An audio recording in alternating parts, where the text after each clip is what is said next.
Celebrate this Diwali with Indian Princess. Shop your favorite styles and get induction stove free. Visit your nearest store today.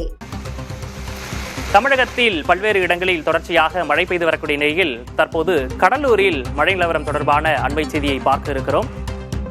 கனமழை தொடர்ச்சியாக கடலூரிலும் பெய்து வருகிறது. மாவட்ட நிர்வாகம் முன்னெச்சரிக்கை நடவடிக்கைகளை தீவிரப்படுத்தி இருக்கிறது. அண்மை செய்தியாக பார்க்கிறோம்.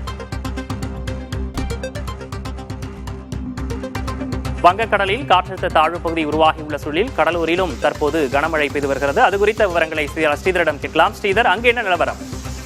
வங்கக்கடலில் மையம் கொண்டுள்ள இந்த காற்றழுத்தம் தாழ்நிலை காரணமாக கடலூர் மாவட்டம் முழுவதும் தற்போது மழை பெய்ய தொடங்கியது. குறிப்பாக நேற்றிலிருந்து லேசான மழையும் மிதமான மழையாக இருந்தது. தற்போது சற்று முன் வரை லேசான மழையாக இருந்தது. தற்போது கனமழையாக பெய்ய தொடங்கியது. நீங்க காட்சியில் பார்க்கலாம், எதிரே வரும் வாகனங்கள் கூட தெரியாத அளவிற்கு இருள் சூழ்ந்த பகுதியாகத்தான் கடலூர் முழுவதும் இருக்கிறது.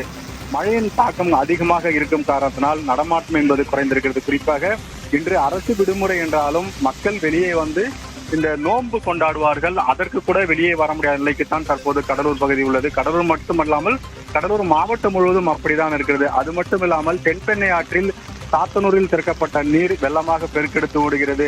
ஆற்றிலும் அதிகமாக தண்ணீர் ஓடுகிறது. கடலூரிலும் நல்ல மழை பெய்கிறது. இதனை மாவட்ட நிர்வாகம் தொடர்ந்து கண்காணித்து வருகிறது. காரணம், ஆறுகளிலும் மழையும் தொடர்வதால் தண்ணீர் அதிகமாக செல்லும் காரணத்தினால் பொதுமக்களுக்கு பாதிப்பு ஏற்படாத வண்ணம் அனைத்து விதமான நடவடிக்கைகள் மேற்கொள்ளப்பட்டு வருகிறது.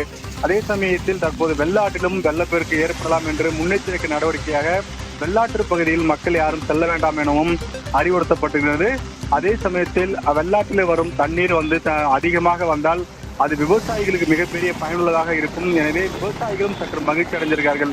பாதிப்பு ஒரு புறம் பார்த்தாலும் விவசாயிகள் இந்த மழையை பார்த்து மகிழ்ச்சியாகத்தான் இருக்கிறார்கள். காரணம், தற்போது சம்பா தொடங்க உள்ளது. சம்பா தொடங்கும் நிலையிலே அந்த பயிரிடும் சமயத்தில் மழை பெய்தால் அவனுக்கு உழவு ஓட்டுவதற்காகவும் நாற்று நடுவதற்காகவும் இந்த மழை பயனுள்ளதாக இருக்கும். தற்போது பெய்யும் இந்த மழை என்பது பயன் தரக்கூடிய மழை. ஆனால் ஒரு சில சமயத்தில் மழை பெய்து கெடுக்கும் அல்லது பெய்யாமல் கெடுக்கும், காய்ந்து கெடுக்கும்.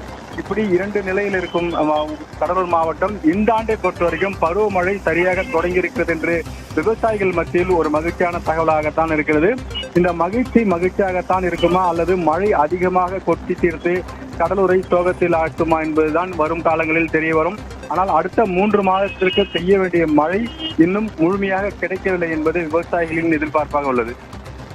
கடலூரை பொறுத்த வரைக்கும் என்ன நிலவரம் அப்படின்றத பதிவு பண்ணீங்க. உங்களுடைய விவரங்களுக்கு நன்றி Sridhar. Celebrate this Diwali with Indian Princess. Shop your favorite styles and get induction stove free. Visit your nearest store today.